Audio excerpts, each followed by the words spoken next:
Well, thank you very much, Mr. Chairman, and to you, to Ranking Member Meeks, to all the members of the committee. It's very good to be with you today. I thank you for the opportunity to testify, and I thank you also for the partnership that we have had to advance American leadership in the world, leadership that is so essential to delivering on the priorities that matter to our people here at home. The need for U.S. global leadership and the need for cooperation, collaboration with allies and partners has never been greater.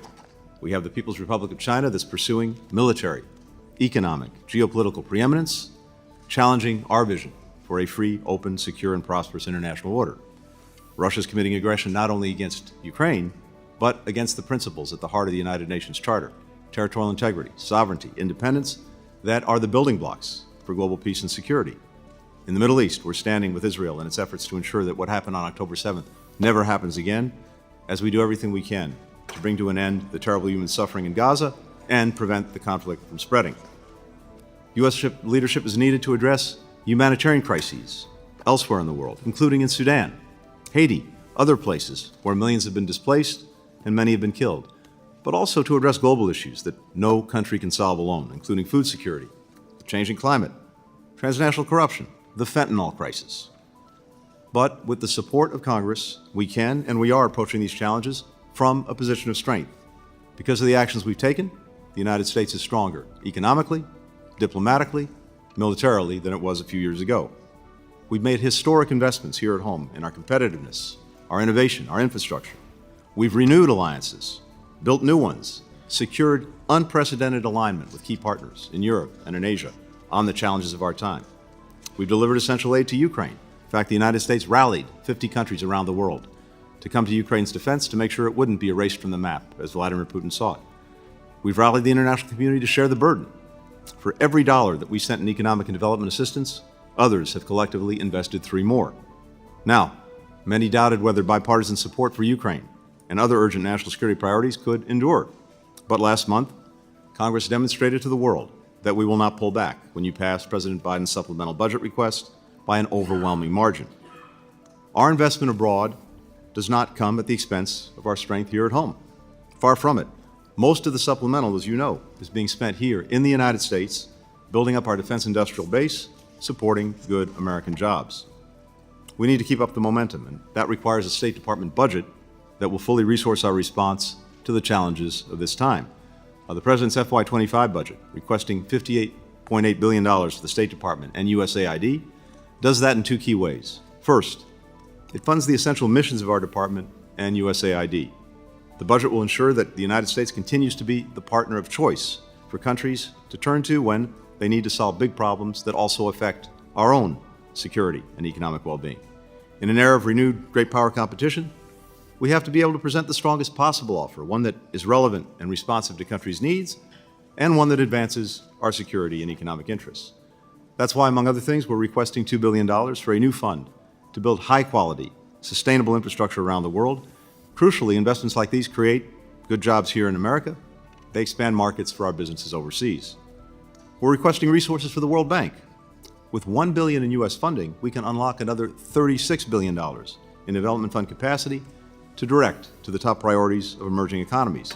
That's an enormous return on our own investment and essential for competing with China around the world.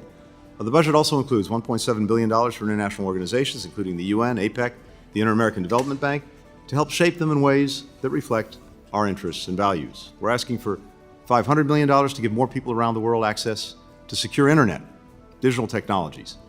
Doing so will support our own economy through the export of technology products that are made here in the United States. It will help ensure that we and our fellow democracies remain the leaders and standard bearers when it comes to new, key technologies like artificial intelligence. The budget includes funding to address global issues that affect the lives and livelihoods of the American people, as well as people around the world, especially the synthetic drug crisis. It also funds our response to irregular migration, global food insecurity, public health, climate and energy security, problems that may be taking place in other parts of the world, but we know that what happens on the far end of the world will come back to bite us if it's not addressed and addressed effectively, including with our engagement and leadership. We're also asking Congress to fully fund the State Department's educational and cultural exchanges. They're one of the best, most cost-effective tools that we have for advancing our values and our interests around the world. They support students, researchers, young professionals from our communities who study and work abroad. We also need to guard against attempts by our competitors to spread disinformation and misinformation around the world. Our Global Engagement Center is critical. It's a critical tool for countering the threat of information manipulation by China, by Russia, and others, and we urge you to extend its sunset clause before it goes into effect in the coming months. To outcompete our rivals, we need to invest in the foundation of our strength abroad, and that's our diplomatic corps. That's the second pillar of the budget. The budget makes a strong investment in expanding our overseas presence, opening new posts in the Pacific Islands, the Eastern Caribbean. It will also continue our modernization of American diplomacy. We've reorganized the department to make sure that it can be fit for purpose for the challenges of this time, whether that comes to dealing with new technologies, whether that comes to dealing with global health, climate, dealing with China.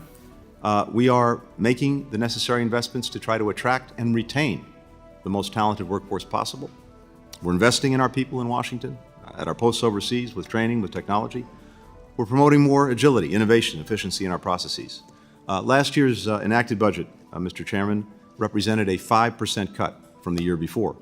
And that challenges our efforts to deliver the results that Congress and the American people deserve.